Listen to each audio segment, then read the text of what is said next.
அல்லாஹ்வுக்கும் நமக்கு மத்தியில இருக்கிற விலை உயர்ந்த ஒரு பொக்கிஷம் உண்டு. அது என்ன தெரியுமா உங்களுக்கு?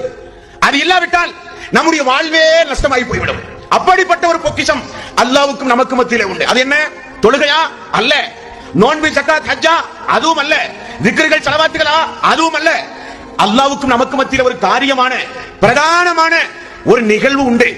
அது இல்லாவிட்டால் இந்த உலகத்தில் யாரும் வாழ முடியாது.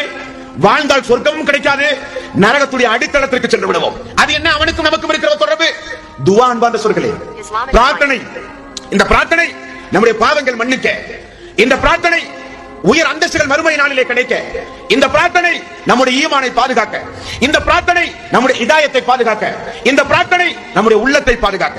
ரசூலுல்லாஹி ஸல்லல்லாஹு அலைஹி வஸல்லம், அல்லாஹ்வே அடங்காத உள்ளத்தை விட்டும், ஏற்கப்படாத பிரார்த்தனையை விட்டும், பயனற்ற கல்வியை விட்டும் உன்னிடம் பாதுகாவல் தேடுகிறேன் என்று எவ்வளவு துஆக்களை ரசூலுல்லாஹி ஸல்லல்லாஹு அலைஹி வஸல்லம் நமக்கு கற்றுத் தந்தார்கள்.